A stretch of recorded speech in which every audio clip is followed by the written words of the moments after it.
वत्स, तुम्हारी वाणी में गहरा विषाद है, एक ऐसी उलझन जो आत्मा को भेदती हुई प्रतीत होती है। तुम कहते हो, मैं वो सवाल बन गया जिसका जवाब किसी के पास नहीं। यह अनुभूति, यह भाव गहन है, और यह दर्शाता है कि तुम जीवन की सतह से गहरे उतरकर उसके यथार्थ को टटोल रहे हो। यह स्वयं में एक यात्रा का आरंभ है, भले ही वह यात्रा अभी कंटकाकीर्ण और अंधकार में लगे। तथागत की वाणी में हर अनुभूति, हर प्रश्न, हर वेदना का एक स्रोत होता है, और उसके निरोध का मार्ग भी। तुम्हारी यह अवस्था भी इसी नियम के अंतर्गत आती है। इसे अभिशाप न समझो, इसे एक संभावना के रूप में देखो, एक द्वार जो तुम्हें सत्य के और निकट ले जा सकता है, यदि तुम धैर्य और प्रज्ञा के साथ इसे समझने का प्रयास करो। जब तुम कहते हो कि तुम एक सवाल बन गए हो, तो तुम स्वयं को एक स्थिर, अपरिवर्तनशील इकाई के रूप में देख रहे हो, एक पहेली के रूप में जिसे हल किया जाना है। परंतु वत्स, क्या वास्तव में कोई मैं है जो स्थिर है, जो एक निश्चित प्रश्न का स्वरूप धारण कर चुका है? जीवन एक सतत प्रवाह है, एक नदी के समान जो प्रतिक्षण बदल रही है। क्या नदी स्वयं को एक प्रश्न कह सकती है? वह तो बस बह रही है, अपने तटों को सींचती हुई, कंकड़ पत्थरों से टकराती हुई, सागर की ओर बढ़ती हुई। तुम भी उसी प्रवाह का हिस्सा हो। तुम्हारे भीतर जो विचार उठ रहे हैं, जो भावनाएं जन्म ले रही है, जो स्मृतियां उभर रही है, वे सब क्षणभंगुर है, बादलों की तरह आते और जाते रहते हैं। यह अनुभूति की मैं एक प्रश्न हूँ, यह भी एक विचार है, एक मानसिक अवस्था है जो उत्पन्न हुई है और जो विलीन भी होगी। इसे पकड़कर मत बैठो, इसे साक्षी भाव से देखो। देखो कि यह भाव कैसे उठता है, कैसे ठहरता है और कैसे बदल जाता है। जब तुम दृष्टा बन जाओगे तो तुम पाओगे कि तुम प्रश्न नहीं हो, तुम उस प्रश्न को अनुभव करने वाले हो। यह जो अनुभूति है कि किसी के पास जवाब नहीं, यह संसार की प्रकृति को दर्शाती है। संसार में अनगिनत प्रश्न है, और बहुत से प्रश्नों के तथाकथित उत्तर केवल अस्थायी सांत्वना देते हैं, या फिर वे स्वयं नए प्रश्नों को जन्म दे देते हैं। लोग बाहरी उत्तरों की तलाश में भटकते रहते हैं, वे दूसरों से पूछते हैं, शास्त्रों में खोजते हैं, भविष्यवाणियों में टटोलते हैं। परंतु जो सबसे गहन प्रश्न है, वे स्वयं के भीतर से उठते हैं, और उनके उत्तर भी अंततः भीतर ही मिलते हैं। दूसरों के पास तुम्हारे विशिष्ट प्रश्न का उत्तर शायद इसलिए नहीं है क्योंकि तुम्हारा अनुभव अद्वितीय है, तुम्हारी चेतना की यात्रा तुम्हारी अपनी है। वे तुम्हें मार्ग दिखा सकते हैं, संकेत दे सकते हैं, परंतु चलना तुम्हें स्वयं होगा, खोजना तुम्हें स्वयं होगा। तुम्हारा यह कहना कि किसी के पास जवाब नहीं, यह बाहरी खोज की व्यर्थता का संकेत भी हो सकता है। शायद अब समय आ गया है कि तुम बाहर देखना बंद करो और भीतर मुड़ो। तुम्हारा प्रश्न बनना दुहक का एक रूप है। दुख क्यों उत्पन्न होता है? तृष्णा से, आसक्ति से, अज्ञान से। तुम शायद एक निश्चित उत्तर की तृष्णा रखते हो, एक ऐसी पहचान की आसक्ति रखते हो जो स्पष्ट और सुलझी हुई हो। तुम शायद इस अनिश्चितता, इस उलझन की स्थिति से बचना चाहते हो। तुम शायद स्वयं की या संसार की यथार्थ प्रकृति के प्रति अज्ञान में हो। यह समझना कि यह दुख है और यह तृष्णा और अज्ञान से उत्पन्न हुआ है, यह समाधान की दिशा में पहला कदम है। जब तुम यह पहचान लेते हो, तो तुम कारण को समाप्त करने की दिशा में कार्य कर सकते हो। क्या तुम वास्तव में एक प्रश्न हो, या तुम उन अपेक्षाओं, उन धारणाओं, उन सामाजिक ढांचों का बोझ ढो रहे हो जिन्होंने तुम्हें ऐसा महसूस करने पर विवश किया है? समाज चाहता है कि हर व्यक्ति एक स्पष्ट खांचे में फिट हो, एक निश्चित लेबल के साथ जिए। जब कोई व्यक्ति इन खांचों में फिट नहीं होता, जब उसकी अनुभूतियां, उसके प्रश्न सामान्य से भिन्न होते हैं, तो वह स्वयं को या तो अपूर्ण महसूस करता है या एक अनसुलझी पहेली। क्या तुम्हारा प्रश्न बनना तुम्हारी अपनी अनुभूति है, या यह दूसरों की नजरों का प्रतिबिंब है? इस पर विचार करो। स्वयं को दूसरों की अपेक्षाओं से मुक्त करो। तुम जैसे हो वैसे हो। तुम्हारी जटिलता, तुम्हारी गहराई, तुम्हारी अनिश्चितता, यह सब तुम्हारे होने का हिस्सा है। इसे स्वीकार करो। स्वीकृति पहला मरहम है। बुद्ध ने अव्याकृत प्रश्नों की बात की थी, ऐसे प्रश्न जिनका उत्तर देना व्यर्थ है, जो मुक्ति के मार्ग में सहायक नहीं होते, जैसे कि संसार शाश्वत है या नहीं, आत्मा और शरीर एक है या भिन्न। ये प्रश्न केवल मानसिक ऊहापोह बढ़ाते हैं, शांति नहीं देते। तुम्हारा प्रश्न मैं कौन हूँ या मेरा अस्तित्व क्या है, यदि इस रूप में है कि तुम एक स्थिर अंतिम उत्तर चाहते हो, तो शायद तुम भी एक ऐसे ही प्रश्न में उलझ गए हो जिसका वैसा उत्तर संभव नहीं जैसा तुम चाहते हो। क्योंकि मैं कोई स्थिर वस्तु नहीं है। यह पंच स्कंधों रूप, वेदना, संज्ञा, संस्कार, विज्ञान का एक संयोजन है जो निरंतर बदल रहे हैं। इस बदलते प्रवाह को समझने का प्रयास करो, बजाय इसके कि इसे एक स्थिर प्रश्न मानकर उसका एक स्थिर उत्तर खोजो। तुम्हारा होना ही उत्तर है, तुम्हारा प्रतिक्षण बदलना ही यथार्थ है। शायद तुम्हारा प्रश्न बनना ही तुम्हारा मार्ग है। हो सकता है तुम्हें किसी बने बनाए उत्तर की आवश्यकता ही न हो सकता है तुम्हारी यात्रा इस प्रश्न के साथ जीने, इसे समझने, इसके विभिन्न पहलुओं को अनुभव करने में ही निहित हो। जैसे एक बीज वृक्ष बनने की प्रक्रिया में स्वयं को खो देता है, वैसे ही शायद तुम्हें इस प्रश्न में गहरे उतरकर स्वयं के पुराने स्वरूपों को खोना होगा, ताकि एक नई समझ, एक नई चेतना का उदय हो सके। उत्तर खोजने की छटपटाहट को शांत करो, प्रश्न के साथ ठहरना सीखो, उसकी उपस्थिति में मौन होना सीखो। देखो वह तुमसे क्या कहना चाहता है, वह तुम्हें कहाँ ले जाना चाहता है। गौतम बुद्ध ने दुख निरोध का मार्ग बताया, आर्य अष्टांगिक मार्ग। सम्यक दृष्टि, सही समझ, सम्यक संकल्प, सही इरादा, सम्यक वाक, सही वचन, सम्यक कर्मांत, सही कर्म, सम्यक आजीव, सही आजीविका, सम्यक व्यायाम, सही प्रयास, सम्यक स्मृति, सही सजगता, सम्यक समाधि, सही एकाग्रता। तुम्हारी इस अवस्था में ये सभी अंग सहायक हो सकते हैं। सम्यक दृष्टि, यह समझना कि तुम एक स्थिर प्रश्न नहीं बल्कि एक परिवर्तनशील प्रक्रिया हो। यह समझना कि दुख है, उसका कारण है, उसका निरोध संभव है और उसका मार्ग है। यह समझना कि बाहरी उत्तरों पर निर्भरता व्यर्थ हो सकती है। सम्यक संकल्प, भीतर मुड़कर सत्य को जानने का दृढ़ निश्चय करना, आसक्ति और द्वेष से मुक्त होने का संकल्प करना, स्वयं के प्रति और दूसरों के प्रति करुणा का भाव विकसित करने का संकल्प करना। सम्यक वाक, अपने वचनों में सत्यता, विनम्रता और करुणा लाना, स्वयं से भी नकारात्मक ढंग से बात न करना, जैसे मैं एक निरर्थक प्रश्न हूँ। सम्यक कर्मांत, ऐसे कर्म करना जो तुम्हें और दूसरों को हानि न पहुँचाए।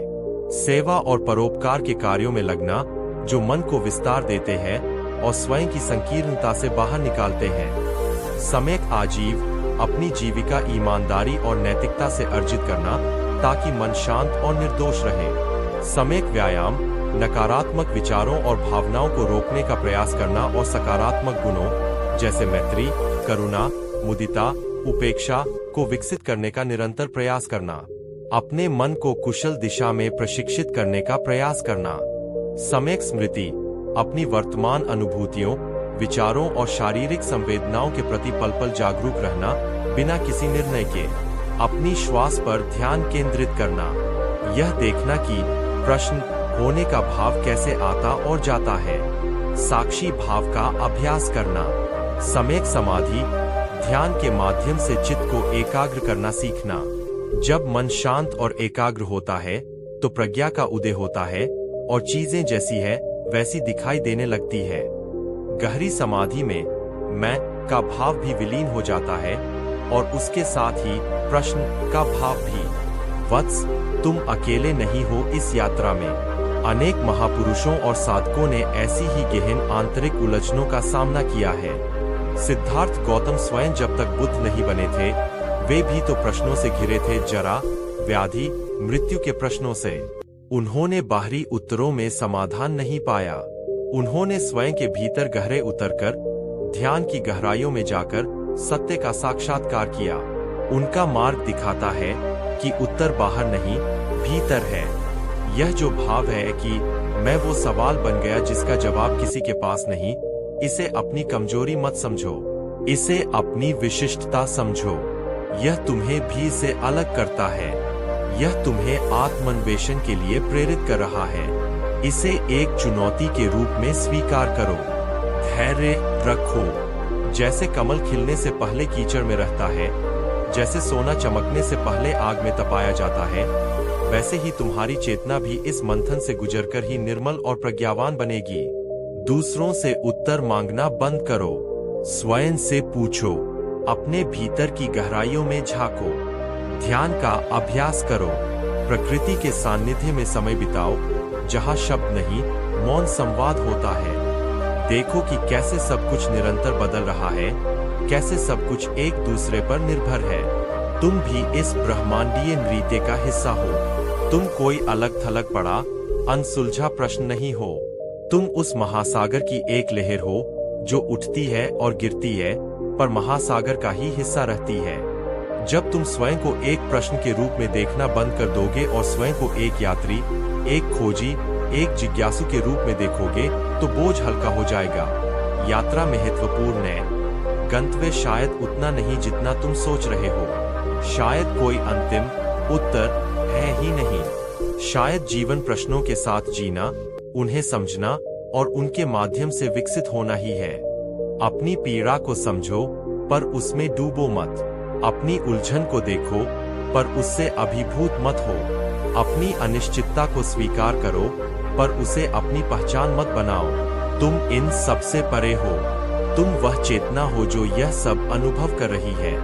उस चेतना में स्थिर होने का प्रयास करो। श्वास लो, वर्तमान क्षण में रहो। यहीं, इसी क्षण में शांति का बीज छिपा है। उसे खोजो, उसे सींचो। तुम्हारा प्रश्न शायद विलीन हो, पर वह तुम्हें पीड़ा देना बंद कर देगा। वह तुम्हारा साथी बन जाएगा, तुम्हारा मार्गदर्शक बन जाएगा, जो तुम्हें निरंतर सत्य की ओर, स्वयं की गहरी समझ की ओर ले जाएगा। तुम प्रश्न नहीं, तुम सत्य के अन्वेषक हो। इस भाव के साथ आगे बढ़ो। शांति तुम्हारे साथ हो। अब एक और प्रेरक गौतम वाणी जो आपको और मोटिवेट और शिक्षा देगी। वत्स, तुम्हारी यह पंक्ति, जब नींद आई मैंने अपने ख्वाबों से माफी मांगी, हृदय को छूती है और एक गहरी वेदना, एक अनकहे बोझ का संकेत देती है। यह वाक्य छोटा है, पर इसमें भावनाओं का एक सागर हिलोरे ले रहा है। पश्चाताप, असफलता का बोध, अपूर्ण इच्छाओं का दुख और शायद स्वयं के प्रति एक निराशा। यह ऐसा है मानो तुमने अपने ही अंतर्मन के उन कोमल, आकांक्षी हिस्सों को निराश किया है, जिन्हें तुम ख्वाब कहते हो, और अब निद्रा की दहलीज पर खड़े होकर, जहां चेतना का संसार धुंधला होता है और अंतर्मन का द्वार खुलता है, तुम उनसे क्षमा याचना कर रहे हो। तथागत की दृष्टि में इस अनुभूति के गहरे अर्थ है, और इसे समझने से तुम्हें शांति का मार्ग मिल सकता है। सबसे पहले यह समझो कि ये ख्वाब क्या है। वे तुम्हारी इच्छाएं हैं, तुम्हारी आकांक्षाएं हैं, तुम्हारी कल्पनाएं हैं, तुम्हारे भविष्य के चित्र हैं। ये मन की ही रचनाएं हैं, विचार और भावनाओं के जटिल ताने बाने से बुने हुए। ये तुम्हारे भीतर उठने वाली तृष्णाओं, तन्हा का ही एक रूप हो सकते हैं। कुछ बनने की तृष्णा, कुछ पाने की तृष्णा, किसी स्थिति तक पहुंचने की तृष्णा। बौद्ध धर्म सिखाता है कि तृष्णा ही दुख का मूल कारण है। जब तुम अपने सपनों से माफी मांगते हो, तो तुम वास्तव में उन इच्छाओं को पूरा न कर पाने के दुख को व्यक्त कर रहे हो। तुम उस अंतराल पर शोक कर रहे हो जो तुम्हारी वर्तमान वास्तविकता और तुम्हारे मन द्वारा रचित आदर्श भविष्य के बीच है। यह माफी मांगना दर्शाता है कि तुम अपने सपनों को, अपनी आकांक्षाओं को जीवित एंटिटीज की तरह देख रहे हो, जिनसे तुम्हारा एक संबंध है, जिनके प्रति तुम्हारी एक जिम्मेदारी है। यह मन का एक स्वभाव है, वह विचारों और भावनाओं को ठोस रूप दे देता है। परंतु वत्स, ये ख्वाब स्थिर नहीं हैं। वे मन की तरंगे हैं, बादलों की तरह क्षणभंगुर।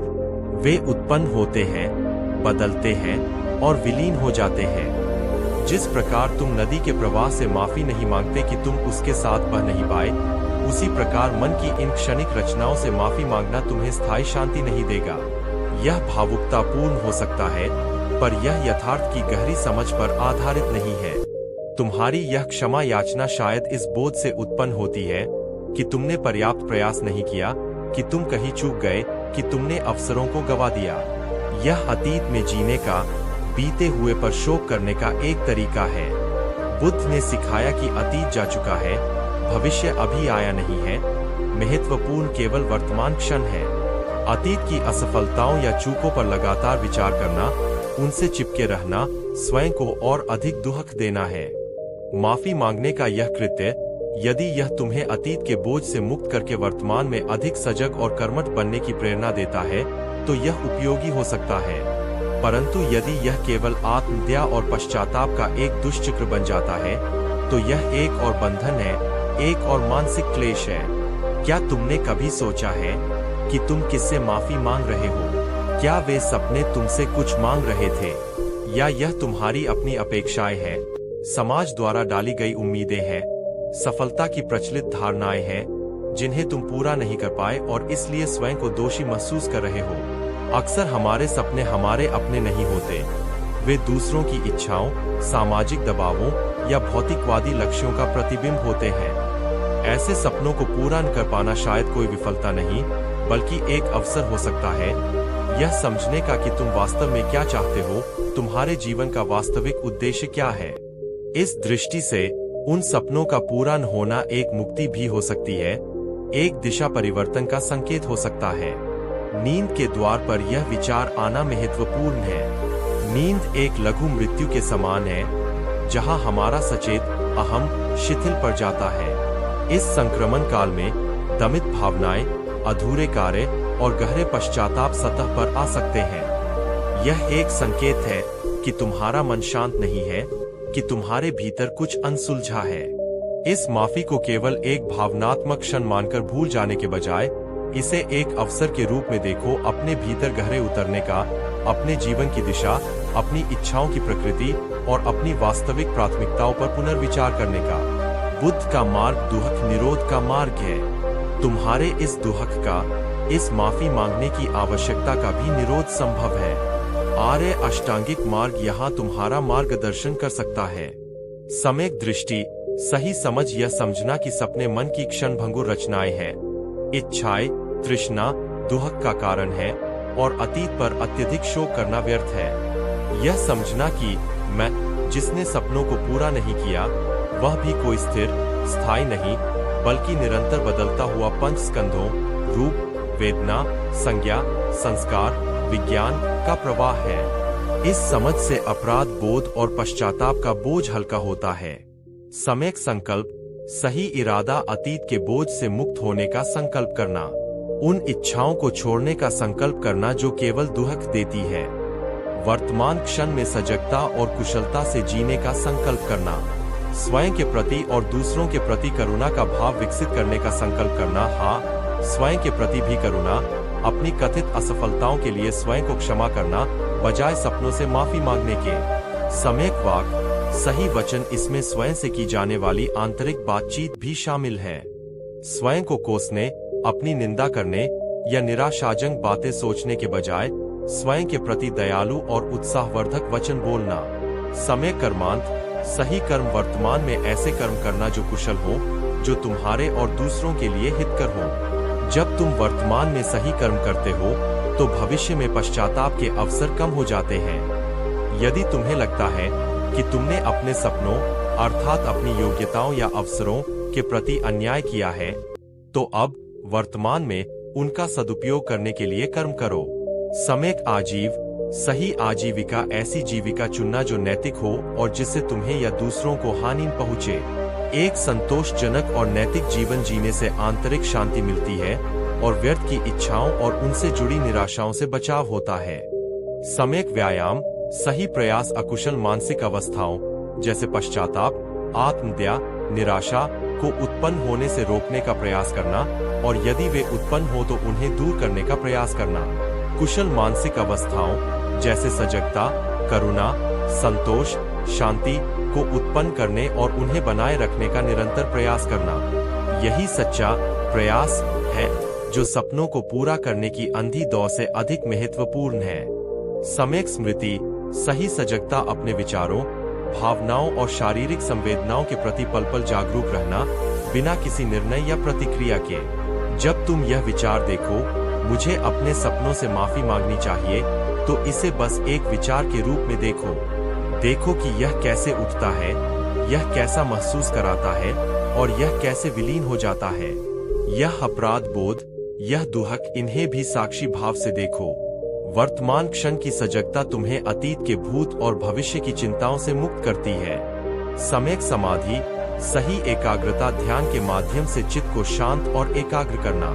एक शांत और एकाग्र मन यथार्थ को अधिक स्पष्ट रूप से देख सकता है। वह सपनों और वास्तविकता के अंतर को, इच्छाओं की प्रकृति को और सुख के भ्रम को समझ सकता है। गहरी समाधि में मन की उथल पुथल शांत हो जाती है और पश्चाताप या माफी मांगने की आवश्यकता ही समाप्त हो जाती है। वत्स, तुम्हारे सपनों ने तुम्हें निराश नहीं किया है और नहीं तुमने उन्हें कोई धोखा दिया है। जीवन एक प्रवाह है और परिस्थितियां बदलती है, प्राथमिकताएं बदलती है और हम स्वयं भी बदलते हैं। कल का देखा हुआ सपना आज प्रासंगिक न रहे, यह संभव है। कल जिसे तुम सफलता मानते थे, आज शायद वह तुम्हारे लिए अर्थहीन हो जाए। इसे विफलता मानने के बजाय इसे विकास के रूप में देखो, समझ के बदलने के रूप में देखो। तुम्हारे भीतर जो यह भाव उठा है, वह कोमल है, संवेदनशील है। इसका सम्मान करो, पर इसमें उलझो मत। इसे एक संकेत मानो कि तुम्हें आत्मनिरीक्षण की, आत्मकरुणा की और वर्तमान में जीने की कला सीखने की आवश्यकता है। सपनों का पीछा करना बुरा नहीं है, यदि वे कुशल हैं और उनके प्रति तुम्हारी आसक्ति नहीं है। प्रयास करना महत्वपूर्ण है, पर परिणाम से अनासक्त रहना उससे भी अधिक महत्वपूर्ण है। यदि तुम अपना सर्वश्रेष्ठ प्रयास करते हो, पूरी सजगता और ईमानदारी से, तो परिणाम चाहे जो भी हो, तुम्हें पश्चाताप नहीं होगा। तब तुम्हें नींद के द्वार पर अपने सपनों से माफी मांगने की आवश्यकता महसूस नहीं होगी। तुम शांति से सो सकोगे, यह जानते हुए कि तुमने अपना कर्म किया और बाकी सब अनित्य है, प्रकृति के नियम के अधीन है। इसलिए वत्स, अगली बार जब नींद आए तो अपने सपनों से माफी मांगने के बजाय अपने मन को देखो। उन विचारों को देखो जो तुम्हें दोषी महसूस कराते हैं। उन इच्छाओं को देखो जो अपूर्ण रह गईं, और फिर गहरी सांस लो और उन सबको जाने दो। जैसे आकाश बादलों को बिना पकड़े आने जाने देता है, वैसे ही तुम भी इन विचारों और भावनाओं को आने जाने दो। वर्तमान क्षण में लौट आओ। अपनी श्वास पर ध्यान दो। अपने शरीर की संवेदनाओं पर ध्यान दो। नींद को कृतज्ञता के साथ स्वीकार करो, विश्राम के अवसर के रूप में, न कि पश्चाताप के मंच के रूप में। और जब तुम जागो तो नई ऊर्जा और नई समझ के साथ वर्तमान क्षण में जियो। यही सच्चा मार्ग है, यही सच्ची शांति है। तुम्हारे ख्वाबों को तुम्हारी माफी नहीं, तुम्हारी सजगता, तुम्हारी शांति और तुम्हारी वर्तमान में जीने की कला चाहिए। इसमें स्थित हो और तुम मुक्त हो जाओगे। मेरे जाबाज साथियों, मेरी आवाज जहां तक पहुंच रही है, उन सभी धड़कते हुए दिलों को मेरा नमन। आज मैं आपसे उस एक पल की बात करने आया हूं, उस एक क्षण की जो किसी की जिंदगी में अंधेरी रात की तरह आता है, जब हर उम्मीद दम तोड़ देती है, हर दरवाजा बंद नजर आता है और दुनिया की हर आवाज, हर इशारा, हर नजर एक ही फैसला सुनाती है, अब तू नहीं बचेगा। सोचिए उस लम्हे को, महसूस कीजिए उस ठंडी सिहरन को जो रीढ़ की हड्डी से उतरती है, जब आपके अपने, आपके शुभचिंतक, आपके मार्गदर्शक, यहाँ तक कि वो विशेषज्ञ जिनकी राय पत्थर की लकीर मानी जाती है, सब एक सुर में कहते हैं, खेल खत्म, पर्दा गिरने वाला है, अब और कुछ नहीं हो सकता। ये सिर्फ शब्द नहीं होते, ये एक जिंदा इंसान पर डाली जा रही मिट्टी की तरह होते हैं। ये वो बोझ होते हैं जो आपकी बची खुची सांसों को भी भारी कर देते हैं। ये वो आईना होते हैं जिसमें आपको सिर्फ अपना अंत नजर आता है। ये वो वक्त होता है जब शरीर शायद साथ छो रहा हो या मन पूरी तरह टूट चुका हो। ये वो वक्त होता है जब आपका व्यापार धूल में मिल गया हो, जब आपके रिश्ते राख हो गए हों, जब आपकी इज्जत तार तार हो गई हो, जब कोई गंभीर बीमारी आपके अस्तित्व पर प्रश्न चिन्ह लगा चुकी हो, या जब आप अपनी ही बनाई हुई निराशा की गहरी खाई में इतने गिर चुके हो कि बाहर निकलने का कोई रास्ता नजर न आता हो। सब तरह से आवाजें आती हैं, बस अब हो गया, मान ले हार, समर्पण कर दे। दुनिया आपकी कहानी का अंत लिखने लगती है, आपके हिस्से का शोक गीत तैयार करने लगती है। और फिर उसी अंधेरे के गर्भ से, उसी रात के ढेर से, उसी शून्य से कुछ घटित होता है, कुछ ऐसा जो तर्क से परे है, जो विज्ञान की समझ से बाहर है, जो दुनिया की भविष्यवाणियों को झूठा साबित कर देता है। जब सबने कहा अब तू नहीं बचेगा, उसी दिन में नया जन्मा। ये वाक्य, ये सिर्फ एक वाक्य नहीं है, ये एक क्रांति है, ये एक घोषणा है, ये उस राख से उठते सीनिक्स पक्षी की चीख है, ये उस बीज का अंकुरन है जिसे चट्टान के नीचे दबा दिया गया था, ये उस योद्धा की ललकार है जिसे रणभूमि में मृत मान लिया गया था। जिस दिन दुनिया ने तुम्हारा मृत्यु प्रमाण पत्र तैयार किया, उसी दिन तुमने अपने जीवन का नया अध्याय लिखना शुरू किया। जिस क्षण उन्होंने तुम्हारे अंत की घोषणा की, उसी क्षण तुमने अपनी अनंत संभावनाओं का द्वार खोला। ये कैसे होता है? ये चमत्कार कहाँ से आता है? ये चमत्कार बाहर से नहीं आता दोस्तों, ये तुम्हारे भीतर से जन्म लेता है। ये उस चिंगारी से प्रज्वलित होता है जो हर इंसान के अंदर, उसकी आत्मा की गहराइयों में कहीं न कहीं सुलगती रहती है, चाहे बाहर कितनी भी बड़ी आंधी क्यों न चल रही हो। जब सब तुम्हें छोड़ देते हैं, जब सारी बाहरी उम्मीदें खत्म हो जाती है, तब तुम्हारे पास सिर्फ एक चीज बचती है, तुम खुद। और यही वो क्षण होता है जब तुम्हें अपनी असली ताकत का एहसास होता है। जब तक बाहरी सहारे होते हैं, हम अक्सर अपनी आंतरिक शक्ति को अनदेखा करते हैं। हम दूसरों की राय पर जीते हैं, समाज के बनाए पैमानों पर तुझ को तौलते हैं, बाहरी सफलताओं में अपना मूल्य ढूंढते हैं। लेकिन जब ये सब छीन लिया जाता है, जब तुम्हें नग्न यथार्थ के सामने खड़ा कर दिया जाता है, तब तुम्हें पता चलता है कि तुम्हारे अंदर वो कौन सी चीज है जो अभी भी सांस ले रही है, जो अभी भी लड़ना चाहती है, जो अभी भी जीना चाहती है। अब तू नहीं बचेगा, ये शब्द एक श्राप की तरह लग सकते हैं, लेकिन असल में ये एक वरदान बन सकते हैं। कैसे? क्योंकि ये तुम्हें हर उस बोझ से आजाद कर देते हैं जो तुम अब तक ढो रहे थे। दूसरों की उम्मीदों का बोझ, समाज के दिखावे का बोझ, अपनी झूठी शान का बोझ, असफल होने के डर का बोझ। जब सब खत्म ही हो गया है, तो डर किस बात का? जब कुछ बचाने को ही नहीं रहा, तो खोने का क्या चौस? और इसी निर्भयता में, इसी परम शून्यता में एक नई शक्ति का उदय होता है। तुम उन जंजीरों को तोड़ फेंकते हो जिन्होंने तुम्हें बांध रखा था। तुम उन मुखौटों को उतार फेंकते हो जिन्हें पहनकर तुम जी रहे थे। तुम उस पुरानी मैं को मर जाने देते हो जो दूसरों की नजरों में जीती थी, जो डर और असुरक्षा से भरी थी, जो परिस्थितियों की गुलाम थी। उसी दिन में नया जन्मा। ये नया जन्म क्या है? ये कोई शारीरिक पुनर्जन्म नहीं है, ये चेतना का पुनर्जन्म है, ये दृष्टिकोण का पुनर्जन्म है, ये संकल्प का पुनर्जन्म है।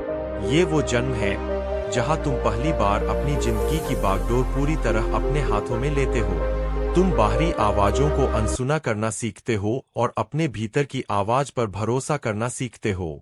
तुम परिस्थितियों को दोष देना बंद करते हो और अपनी प्रतिक्रियाओं की जिम्मेदारी लेना सीखते हो। तुम हार को अंत नहीं, बल्कि एक मोड़ मानना सीखते हो, एक सबक, एक नई शुरुआत का अवसर। इस नए जन्म में तुम सीखते हो कि असली ताकत मांसपेशियों में या बैंक बैलेंस में नहीं, बल्कि तुम्हारे अटूट इरादे में है। तुम सीखते हो कि असली सुंदरता बाहरी शक्ल सूरत में नहीं, बल्कि तुम्हारे निर्मल और मजबूत चरित्र में है। तुम सीखते हो कि असली सफलता सिर्फ मंजिल पाना नहीं, बल्कि उस यात्रा का हर कदम साहस और सम्मान के साथ उठाना है, भले ही वो यात्रा कांटों भरी क्यों न हो। जब दुनिया कहती है तू नहीं बचेगा, तो वो तुम्हारी शारीरिक सीमाओं, तुम्हारी वर्तमान परिस्थितियों, तुम्हारे पिछले रिकॉर्ड को देख रही होती है।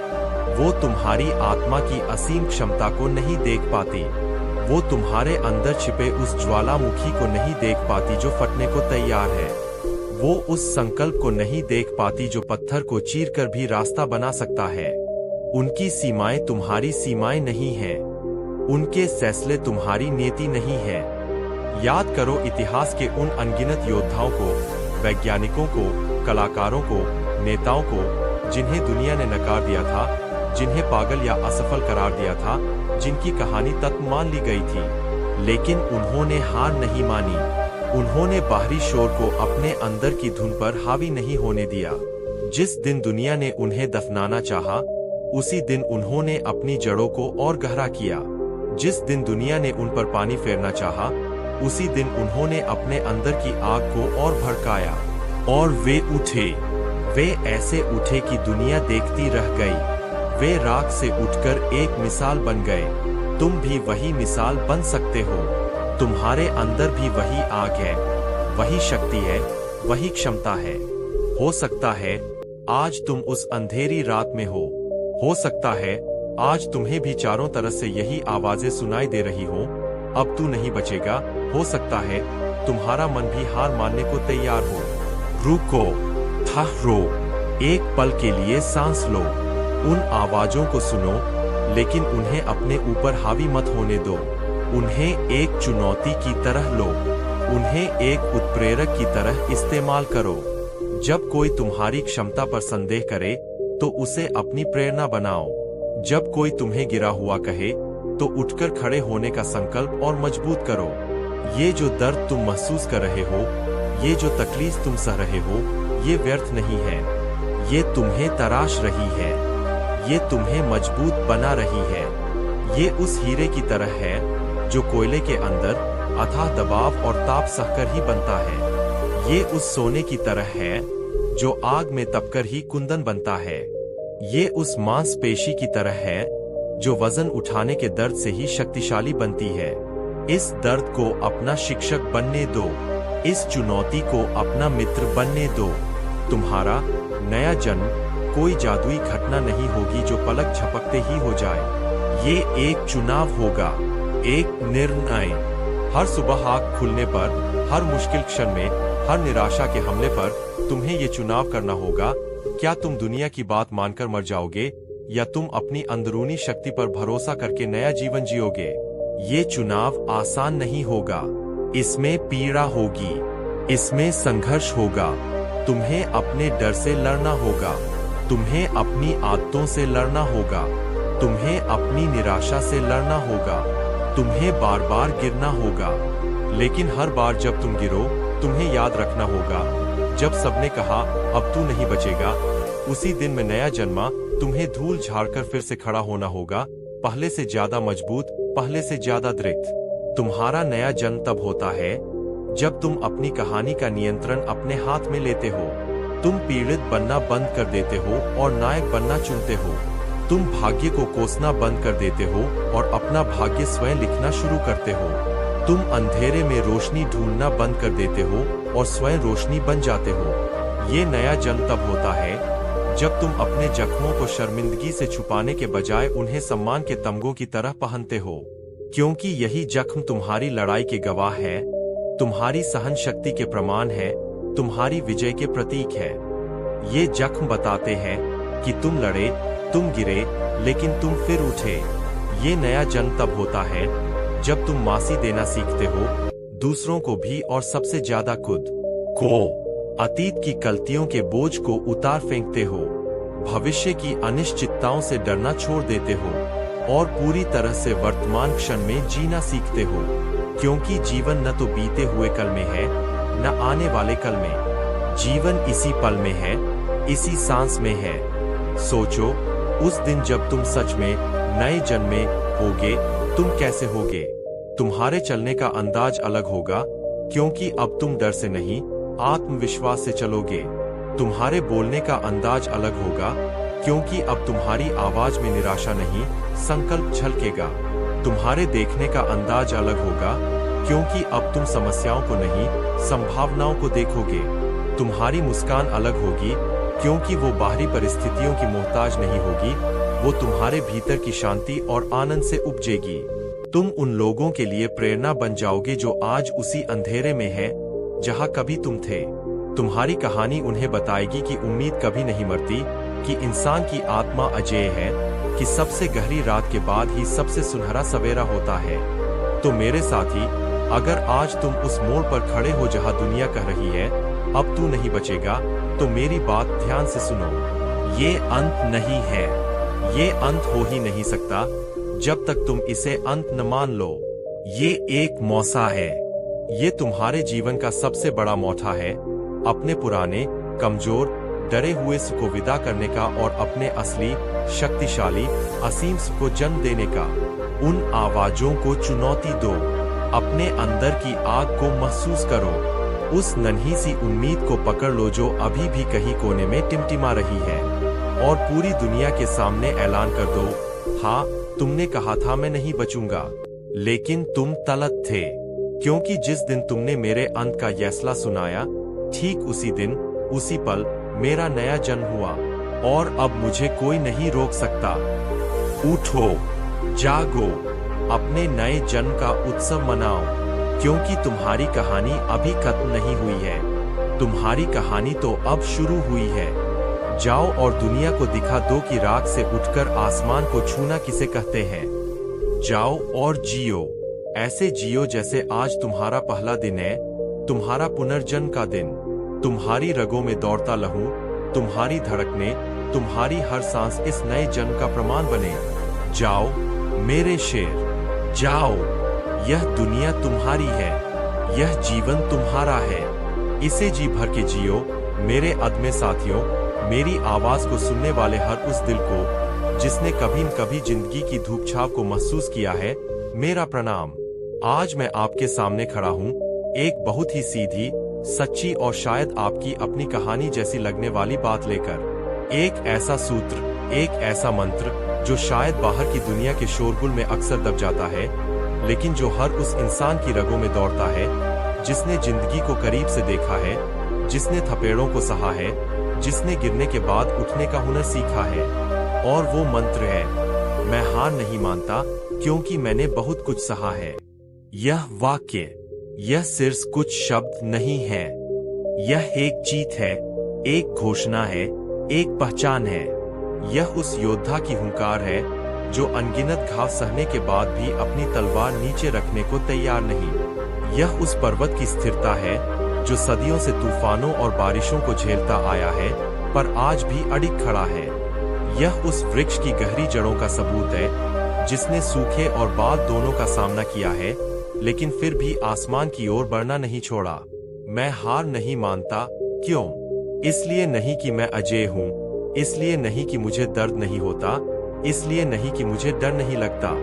नहीं, मैं हार नहीं मानता क्योंकि मैंने बहुत कुछ सहा है, और यही सहना, यही झेलना, यही तपना मेरी सबसे बड़ी ताकत बन गया है। जरा सोचिए उस वक्त के बारे में जब जिंदगी ने आपको पहली बार जमीन पर पटका था। वो पहली बड़ी असफलता, वो पहला दिल टूटना, वो पहला धोखा, वो किसी अपने का बिछड़ जाना, वो बीमारी का हमला, वो नौकरी का छूटना, वो सपनों का चकनाचूर होना। याद कीजिए उस दर्द को, उस अकेलेपन को, उस निराशा को जिसने आपके मन को काले बादलों की तरह घेर लिया था। जब लगता था कि अब सब खत्म हो गया, जब लगता था कि शायद मैं इसके लिए बना ही नहीं हूँ, जब दुनिया, यहाँ तक कि शायद आप खुद भी अपनी काबिलियत पर शक करने लगे थे। उस वक्त आपके पास दो रास्ते थे, या तो वहीं पड़े रहकर अपनी किस्मत को कोसते हुए परिस्थितियों के आगे घुटने टेक देना, या फिर अपने अंदर कहीं गहरे दबी हुई उस नन्ही सी चिंगारी को महसूस करना जो कह रही थी, नहीं, अभी नहीं, अभी और लड़ना बाकी है। और आपने दूसरा रास्ता चुना। क्यों? क्योंकि आपने तब तक जो सहा था उसने आपको कुछ सिखा दिया था। हर चोट ने आपको थोड़ा और मजबूत बनाया था। हर आंसू ने आपकी आंखों को जिंदगी की सच्चाई देखने के लिए थोड़ा और साफ किया था। हर ठोकर ने आपको सिखाया था कि गिरना सफर का हिस्सा है, अंत नहीं। मैंने बहुत कुछ सहा है, यह कोई शिकायत नहीं है, यह कोई रोना धोना नहीं है, यह मेरे अनुभव का खजाना है। यह मेरी यूनिवर्सिटी की डिग्री है जो जिंदगी ने मुझे दी है। मैंने दर्द सहा है, इसलिए मैं जानता हूँ कि दर्द की सीमा क्या है और उसे कैसे पार किया जा सकता है। मैंने अकेलापन सहा है, इसलिए मैं जानता हूँ कि अपने अंदर की ताकत को कैसे जगाना है जब कोई साथ न हो। मैंने निराशा सही है, इसलिए मैं जानता हूँ कि उम्मीद की एक किरण को कैसे पकड़कर रखना है जब चारों ओर अंधेरा हो। मैंने असफलता सही है, इसलिए मैं जानता हूँ कि हार सिर्फ एक घटना है मेरी पहचान नहीं। जब आप बहुत कुछ सह लेते हैं तो आपकी सहन शक्ति बढ़ जाती है, आपकी चमड़ी मोटी हो जाती है। छोटी मोटी मुश्किलें आपको परेशान नहीं करती। जहां दूसरे लोग हवा के एक झोंके से हिल जाते हैं, आप तूफान में भी खड़े रहने का हौसला रखते हैं। क्यों?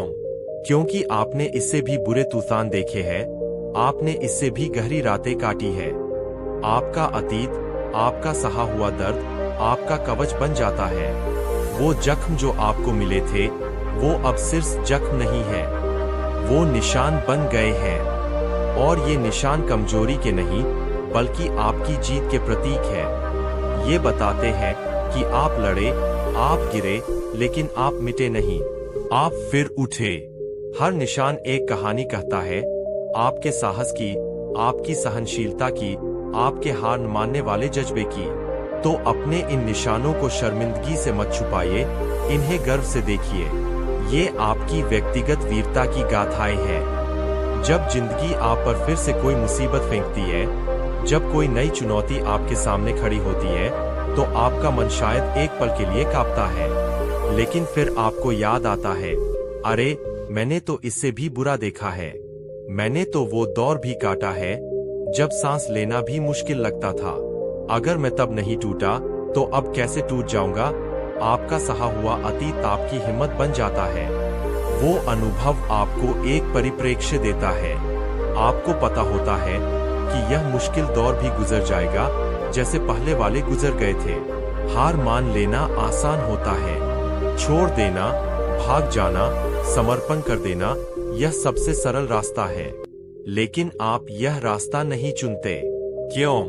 क्योंकि आपने जो सहा है, उसने आपको सिखाया है कि लड़ने में जो इज्जत है, जो आत्मसम्मान है, वो हार मानने में नहीं है।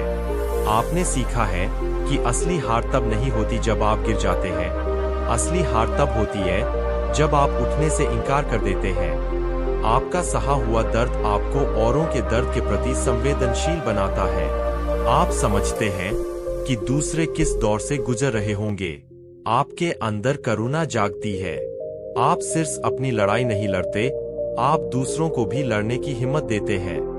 आपका अनुभव सिर्फ आपकी ताकत नहीं बनता, वो दूसरों के लिए प्रेरणा का स्रोत बन जाता है। जब कोई आपसे कहता है तुम नहीं कर पाओगे, यह तुम्हारे बस का नहीं है, छोड़ दो, कोई फायदा नहीं, तो आपको हंसी आती है, क्योंकि आप जानते हैं कि उन्होंने वो नहीं सहा जो आपने सहा है।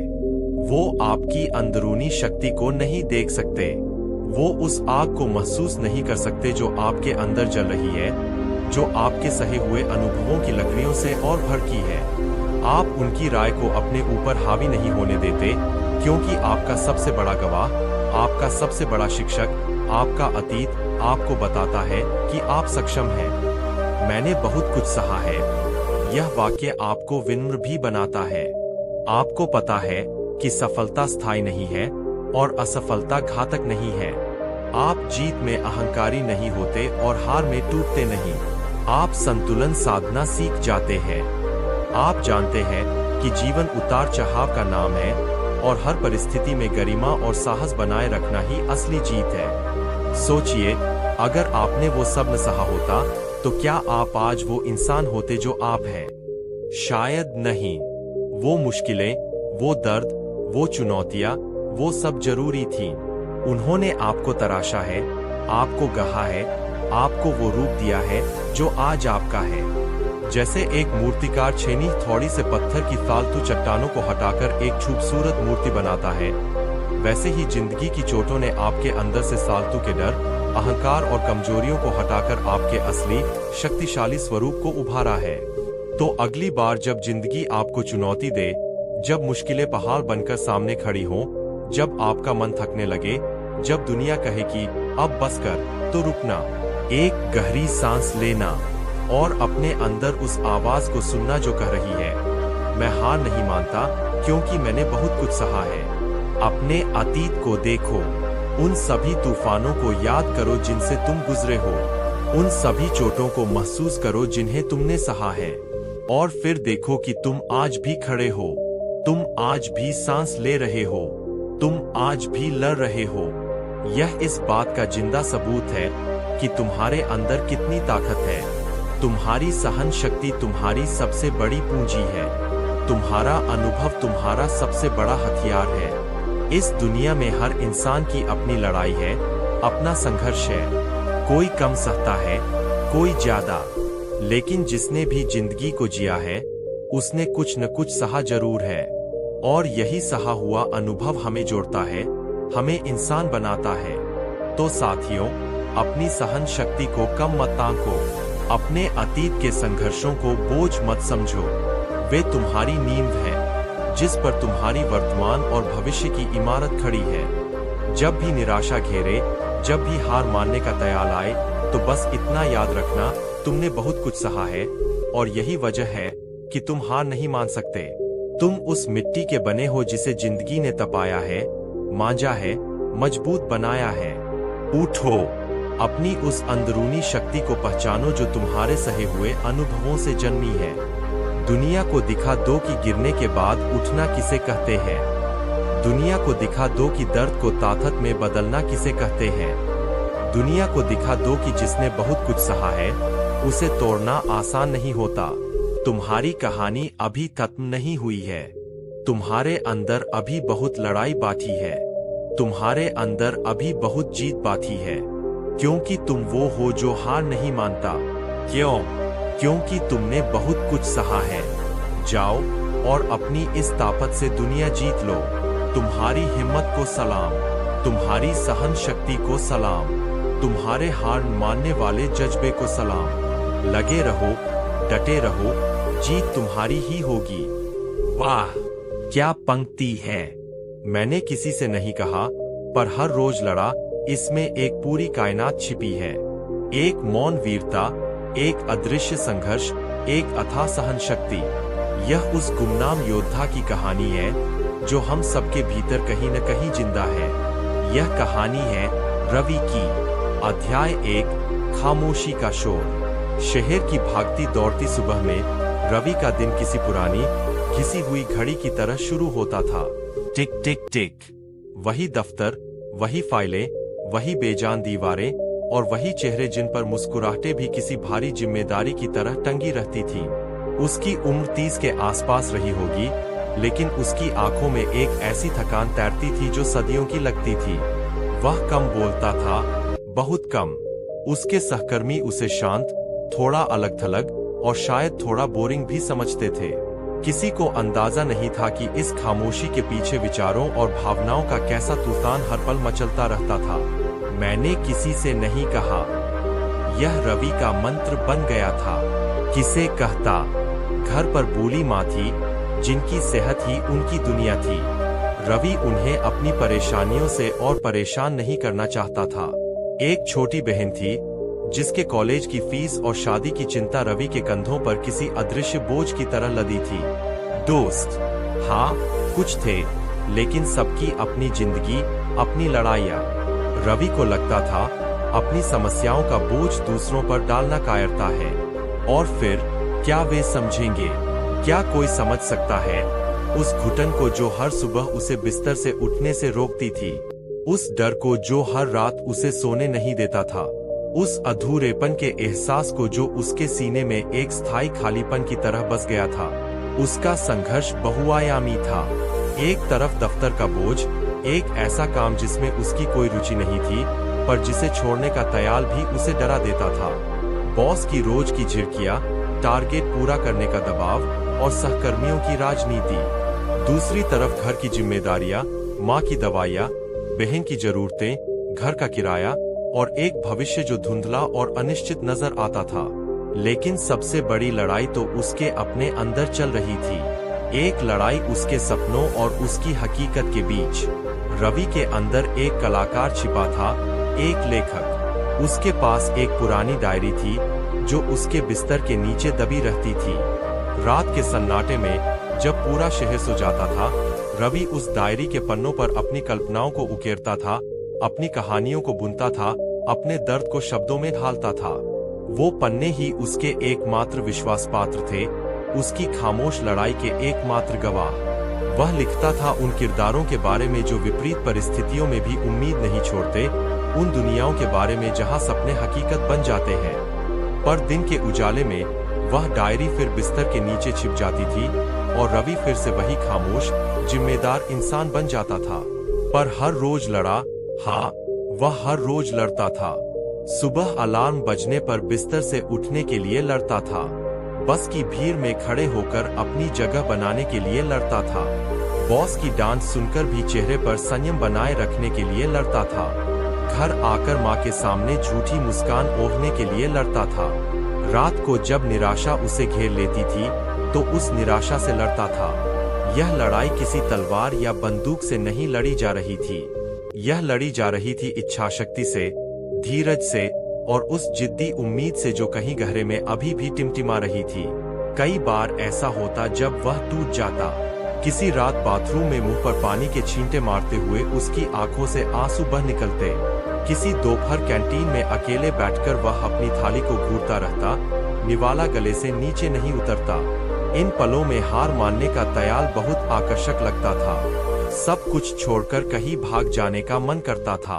पर फिर उसे माँ का चेहरा याद आता, बहन की हंसी याद आती और डायरी में लिखे वो अधूरे सपने याद आते और वह फिर से खड़ा हो जाता, धूल झाड़ता, आंसू पोंछता और अगले पल के लिए, अगले घंटे के लिए, अगले दिन के लिए लड़ने को तैयार हो जाता।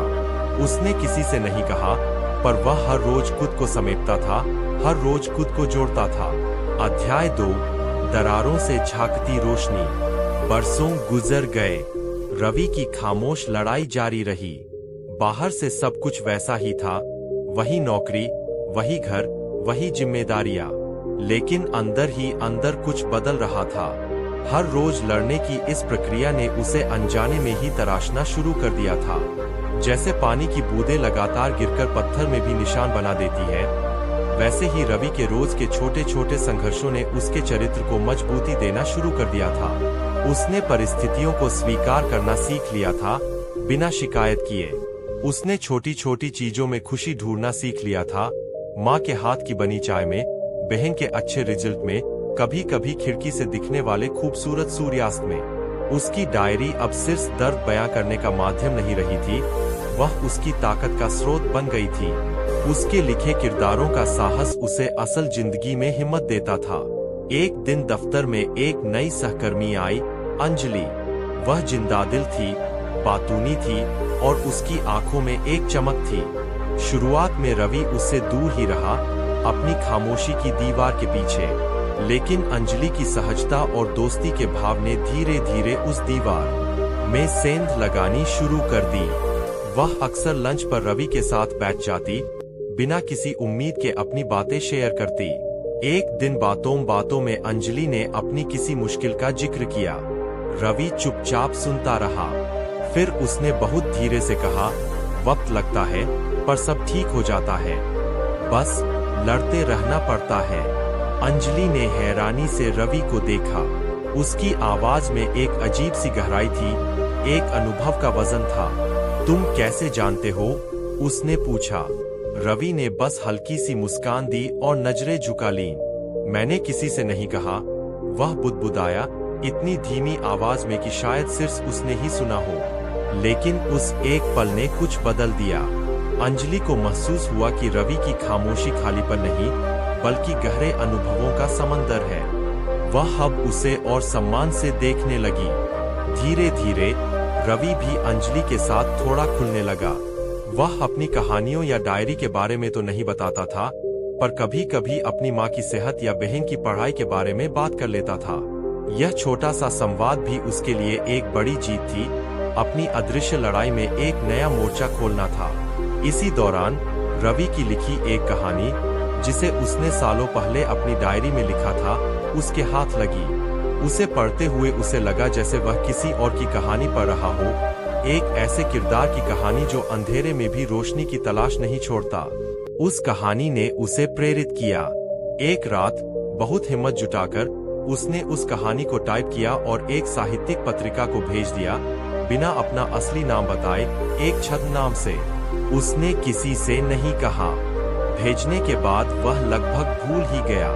उसने कोई उम्मीद नहीं पाली थी। उसकी लड़ाई तो रोजमर्रा की थी, यह तो बस एक पल का आवेग था। अध्याय 3, अनकही जीत। महीने बीत गए। रवि की जिंदगी उसी धर्रे पर चल रही थी। माँ की सेहत थोड़ी बेहतर थी, बहन का कॉलेज खत्म होने वाला था। दफ्तर में दबाव अब भी था, पर रवि ने उससे निपटना सीख लिया था। वह अब भी हर रोज लड़ रहा था, पर अब उसकी लड़ाई में एक ठहराव आ गया था, एक समझ आ गई थी। वह जान गया था कि जीत हमेशा बाहरी नहीं होती, कभी कभी सबसे बड़ी जीत अपने अंदर के तूफान को शांत कर लेना होती है। एक दिन दफ्तर में लंच के समय अंजलि दौड़ती हुई आई। उसके हाथ में एक पत्रिका थी। रवि, देखो, यह कहानी, यह अद्भुत है। इसे पढ़कर लगा जैसे किसी ने मेरे दिल की बात लिख दी हो। रवि ने पत्रिका ली। कवर पर छपी कहानी का शीर्षक जाना पहचाना लगा। लेखक का नाम छद्म था, जिसे सिर्फ वह जानता था। उसकी धड़कनें तेज हो गईं। अंजलि कहानी की तारीफ करती जा रही थी, बता रही थी कि कैसे कहानी के मुख्य किरदार का मौन संघर्ष और उसकी आंतरिक शक्ति उसे छू गई। पता है रवि, अंजलि ने कहा, कभी कभी लगता है न कि कुछ लोग बिना कुछ कहे ही कितनी बड़ी लड़ाइयां लड़ रहे होते हैं। हमें पता भी नहीं चलता। रवि की आंखें नम हो गईं। उसने अंजलि की तरफ देखा और पहली बार, सालों में पहली बार, उसकी मुस्कान उसकी आंखों तक पहुंची।